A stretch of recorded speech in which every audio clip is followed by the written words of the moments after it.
I want y'all, especially the young guys, I want y'all to please, please, please listen to what he about to say about the incarceration of black men or just black people in America. And the reason why I'm saying listen very close is because I done heard this not one time, not two times, not three, so many times, bruh. So pay attention. Because 1 in every 3 will go or be on some form of community supervision in their lifetime. Not maybe, not but, will go. It's already set up and designed. Why? That's what take your rights as a human. That's in the black community. 1 in every 3. 1 in every 8 in the Mexican community. 1 in every 16 in the white community. So if you look around the room, who all been in prison? Most of them gonna raise our hand. Who all been on probation? Let's see. Probation or jail? I'm on. Yeah. Shit, look at way more than 1 in 3. So when you look at the school to prison pipeline, nigga, over 50% of our kids are not being arrested on the street. They being referred from school. Now that right there is a very strong point because what people don't know, and I think he gonna say it next. If he ain't said it in this interview, he said it in another interview. Or if it wasn't him that said it, it was somebody that said it. But once your kid is in that school, the school basically own your child. They no longer your child at that point. They could do whatever they want with your child at that point. As far as the fact that, think about it, if a school shooting go on or anything like that, they won't even let you sign your kid out of school at that point in time. You know what I'm saying? So think about stuff like that. Like once that child is in that school, they got control of your child. Another good example, they send who they send to the school to see about your child. Child protective services. If you ever get child protective services sent on you, just know when your child go to school, that's where they go talk to them at. They not gonna try to come to your house. They might try to come to the house the first time or the second time maybe. But after that, they go into that school because they know they'll be able to go straight in that school and talk to your child about whatever they want to talk to them about. So hopefully your child ain't the one, you know what I'm saying, that's just go tell it all if you got stuff going on that shouldn't be going on because that's where they go get them at the school. And one thing about it, you better believe it's happening. Yeah. They being referred from school. They sliding up on mama and say, I think that boy needs some medication. Bring him in for an R meet. We're gonna increase your check, your benefit. She get him on that dope. Oh, she ain't finna turn the money now. She get him on that dope. She can't turn it down. They go coerce her. In other words, the government go finesse her without even have to really, really try for real. Simple as saying, oh, if you don't do this, we gonna stop giving you this. Or for instance, if you want a certain type of benefits or whatever, welfare, I guess, I don't know. Gotta cut that man off. He can't be around. We don't want him around. Or, you gotta put your son on this ADHD medicine and we gonna give you a check for it. There's all kind of things they do, man. Believe it or not. And then ADHD and ADD, that ain't even real for real. That's just something they literally made up to put kids on medicine for real. It's really awareness. ADHD and ADD is just awareness. You know what I'm saying? You overly aware. And of course, that's not what they want. They don't want you overly aware. They want you unaware. Big. Or they go threaten to 6 CPS on them. Take other benefits. They go coerce her because she ain't got no man. Say, man, fuck them wife. She going along to get along. She's always been the tool. Take the man away from the household, get her by herself. She's going to raise him and train him to be weak, subservient. In so many ways, she teaching them how to be submissive because she teaching them how to listen to authority, abide by authority, and do what other people tell him to do, whether that's authority or not. If they seem like authority, he gonna listen. If they seem like they can overpower him or tell him what to do or some type of like power over him, he gonna listen. You know what I'm saying? So it's gonna either turn into one or two things. He gonna be a sissy, or he gonna probably be one of those gangsters that was gangster because he just following the crowd. And then the other chance is he just become an ultimate like just terrorist type of person. You know what I'm saying? Like just mad at the world, hate everybody and everything, especially women. So there's only so much that lady can do, that woman could do by herself, and they know that. So it's better to get her away from the man, the one that's gonna teach, you know, discipline, obedience, but yet also how to stand up and be a leader and not follow everybody. Dig? In docile, so they don't kill him or put him in jail. She'd rather him be gay and a punk than to be stand up and buck white folks. She'd rather him walk in the shoe than talk back to white folks. I don't know if she already necessarily rather that, but I can say that he right about that to a certain extent about the not standing up to white folks thing. There's some of them like that for real. You know what I'm saying? They're just they don't like it. But it's like you ain't doing it, don't mean I ain't doing it. You know what I'm saying? So I done seen it for myself though. The ones that just don't do that. What you mean don't do that? You know what I'm saying? But anyways, y'all let me know how y'all feel about the things he said. I think he very accurate. Maybe not all 10 out of 10, everybody doing what he's saying, but it's a good 8 to 9 out of 10. You feel me? And before I go, I just want to remind you about my book, Lovely Ladies. She was a fairy. It is part one to my 3-part series, Lovely Ladies. She was a fairy. We'll be discussing the different types of fairies. You want to know what a fairy is? Simply a hoe, man. So if you want to find out what all different types of hoes of the world, she was a fairy. We'll give you all the details on what type of hoe you could be running into, what type of hoe you could be with already, all that good stuff. If you want to be educated on hoes, She Was a Fairy, Lovely Ladies, She Was a Fairy is the book you need to get.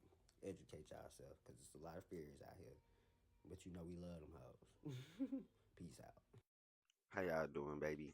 In this video, Charleston White finna talk about how when he grew up as a kid, he didn't really know if he was rich or poor because his mom didn't get kids involved in financial situations. They just let kids be kids. And I found this very interesting because I also grew up the same exact way. Now, I'm not going to sit here and tell you I didn't know if I was rich or poor. I knew I wasn't necessarily poor as all the other poor people, but I knew I wasn't as rich as all the other rich people. So I knew I fell somewhere in the middle. One thing I did know was if I wanted something, I got it. Whether she got it that day, the next day, next week, I got what I wanted. From my mama, my daddy, stepdaddy, everybody. I was very much spoiled. So I can understand what he meant by I thought I was rich. In a way, I thought I was rich too as a kid. Well, once I grew up, I found out real fast that we was far from rich. But anyways, let him get into that. But my mother kept us innocent as children. I didn't know if we were poor or rich. I always thought we were rich. I don't know what my mother struggled with. Children didn't know what grown folk had to do to put a roof over the table. No lies told. But one thing I would say is those same parents should have had an age that they did start to try to implement some of those things. The productive ones, that is. Meaning, at some point, maybe at the age of 12, I'm gonna say, because 12, I felt like I was grown. So about 12, sit them down, talk to them about finances, talk to them about budgeting, talk to them about uh balance sheets or something like that. Talk to them about money in general. You know what I'm saying? How to buy something, how to count your change, how to check to see if you got the correct change. It was a lot of different stuff that you ended up learning on the fly, or taking a lot of losses when you ain't have to, because you could have just been taught sooner to where you didn't have to take those losses. But definitely, he ain't wrong about what he's saying. My mom and them was the same way. I didn't have to deal with, oh, I need to help them get money for the lights or the water or some shit. I never had to do no shit like that. So I definitely know what he's talking about. But I think at some point you should start educating your kids on life, because the schools don't educate your kids on life. They educate your kids on how to be told what to do in life, or how to listen to other people in life. They don't teach them about life as far as paying their bills, having priorities, taking care of business. You dig what I'm saying? So I agree with them, but at some point it need to be taught. Something need to be taught. Today they nano. So children today are weaker but wiser. They know how to fuck. They know how to kill. They know how to do everything grown people do. Why? We stop protecting what children see, hear. Once again, more truth being told. Kids definitely know how to fuck, suck, and do a whole bunch of ignorant ass shit off the rip. It seems like they just know how to do that shit second nature. But if you ask them to do a math problem or motherfucking solve a puzzle or something, they probably lose their goddamn mind trying to do it. And he ain't lying when he say that, bro. These kids nowadays are very uneducated. My kids, my kids smart. They don't sit around on tablets all day. They all got a tablet, but do they sit on their tablet all day? Hell no, cause sometimes I take that bitch and they'll be asking for it, and I straight up tell them, nah, not today, nah, not today. Go find something to color, go find something to draw, go find something to write. Matter of fact, you need to practice your handwriting today. Like, no, you're not finna sit on no goddamn tablet all day. Another thing I'm teaching them, my kids ain't nothing but 3 and 1. I got twins. The twins one, my baby girl 3. But I teach them. We reading. We read at least 15 minutes a day. I do numbers with them for about 10 minutes. We say the alphabet together. They know how to sing a few nursery rhymes and shit. And this that 1 and 3, bruh. You dig what I'm saying? But he ain't lying though. You know, I nowadays that's all they know how to do: kill, fuck, suck, and just do a bunch of ignorant shit. As far as like anything productive of substance or anything of that nature, is non-existent. And it makes you wonder: will we ever have another Fred Hampton, Martin Luther King, Malcolm X, anybody of that type of, you know what I'm saying, mindset? And I ask because those guys were very young in their prime. Fred Hampton was 19. Martin Luther King was like 26 or something like that. Malcolm X was like in his 20s, I think, like 26, 25 or something. Tupac was 25. All the greats, all the wise young greats was in their young 20s or mid 20s. I ain't heard nobody talking like that in their 20s in a long time. You know what I'm saying? It's some out there, but you know, they go do a lot to keep them here. So man, bring back that young wise people, the real young wise people, not the new young wise people, the ones that just know how to suck fuck and don't know how to shut the fuck up. I'm talking about the ones that know how to make a fucking revolution from nothing. You dig what I'm saying? But yeah. And speak. The three monkeys. Nigga, when we go to events, it can be a family event. We got pussy popping music with our babies. One of the reasons why I don't want my baby to be no goddamn cheerleader. Like he said, you can go to the cookout. At the cookout, they playing WAP. And I ain't talking about the clean version of WAP. I'm talking about wet ass pussy. I'm talking about, yeah. They literally, yeah. So come on, bro. He ain't lying, dog. And then the same people that probably be like, he need to shut up and shit, they kids, it's the kids that grew up in that environment. That's why y'all feel like you need to shut the fuck up, because y'all the ones he talking about. Hell, I grew up in that environment that he talking about. You know what I'm saying? And my mama just as guilty because she allowed me to be in those motherfucking environments. I'm gonna be honest with you, not all the time, but I was still there. You know what I'm saying? It is what it is. But that's beyond what we talking about. Never in history have parents and children listened to the same music and sung the song together. Only to now. Nah, right there, he I ain't gonna say he lying, but he a little bit lying because that's cap. I've been listening to the same music as my mom and daddy since I was a kid. Period. Kids go listen to what their parents listen to. What he should have said at this part was, you know, back in the days when we did listen to the music our parents listened to, at least they was listening to shit that was about, you know, love making and shit like that, not killing each other. You know, it was a lot of babies getting made around the time I grew up. You dig what I'm saying? So let's just get that straight, Mr. Charleston. The music back in the day was just less killing and more fucking. That's all. But we definitely was listening to the shit our parents was listening to. I remember listening to my neck, my back, my and my yeah. So stop playing. We definitely was listening to some raunchy shit too back then, but we did listen to a lot of shit about making love and making babies, basically. You know what I'm saying? Our parents grew up in the fucking era, and now our kids growing up in the killing era. You see what I'm saying? Two different eras. So the music back then made you want to fuck. The music now make you want to kill. That's the difference. But nonetheless, the kids hearing both because they was hearing it then and they hearing it now. So yeah. because kids have kids. And so what we do when we have kids young, we feed them all our bullshit. When they grow up, they got our bullshit. But the other ones got the best of us. They got our bullshit. Nah, I feel like that's something to think about, y'all. Kids having kids. Kids having kids. Ain't no lies told there, but think about this though. You know how like you have this big ass debate about older men and younger women and shit like that? Well, I don't know, but I would want to ask anybody out there that has done the research or may have been thinking about doing the research. I would want to know if a child that has a let's say a child that has a dad that's 40 and a mom that's 25, right? And then I want to know if that child will be smarter than a child that has a dad that's 25 and a mom that's 40. And then I would want to know if that child is smarter than a child that has a dad that's 25 and a mom that's 25. And then I want to know if that child and that child and that child is smarter than a child that has a mom and dad that's 35 and 35.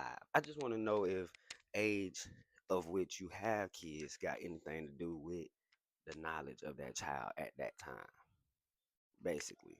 Because in my opinion, when an older guy have a kid with a younger female, the kid tends to be a little wiser in ways. In ways. But that depends on if the dad has any type of wisdom or knowledge himself, in my opinion, right? Now, on the flip side, if an older woman has a child by a younger guy, what would that intellectual stigma be or level of intellect? Like, what would it be at? You know what I'm saying? Because I'm trying to see if older men make smarter babies or if younger men make smarter babies or what makes a smart baby basically? Age. Because I feel like with age means you got life, meaning that you know more about life, meaning you saw more in life to put into that sperm when you release. Because you're literally pushing into that woman everything you've experienced in life up to that point. You get what I'm saying? So the more you learn in life before having kids, the more you able to give that kid when you get it out. You know what I'm saying? So I feel like older men that's in their 40s that got a lot of knowledge, a lot of wisdom, having kids with 25-year-olds probably gonna have some smart ass kids. That's just the way I think. But I'm asking y'all, man. Back to it. So when we was our horniest, when we was our freakiest, they was coming in catching us fucking. So a lot of our kids freaks because they caught us freaking. A lot of these little girls pussy hot because they been growing up in the house hearing pussy get towed up. Nigga, when we were young coming in them clubs, nigga, we wasn't trying to be discreet with that dick. We rocked the bed and everything. Nigga, we wouldn't give a damn. Walk out there zipping our pants up, little nigga be in the living room, we don't even dap him up. Yeah. Nigga, we done fed a whole generation this shit. Oh, they resent us too, like they mamas. They mamas raised them to resent us. I don't give a damn what your daddy say. Don't run shit over them. Boy, you know what that is. Do you know what it's like to be a boy not to have a hero? No lies told once again, man, because he ain't lying, man. These young females don't give a fuck. To the niggas that got baby mamas that they know just hoes, bro. I hate it for you. And the reason I hate it for you, my boy, is because your bitch will fuck a nigga with your child laying right there in the room on the floor, thinking he sleep. He not asleep. He listening to his mama get that ass towed up. I am a witness to it. Yes. I done been the nigga tearing some ass up with the baby over there on the floor. Not lying. Yeah. Bitches ain't shit. Bitches ain't shit. Bitch got her feet by her neck. Baby just there on the floor. Was asleep, woke up.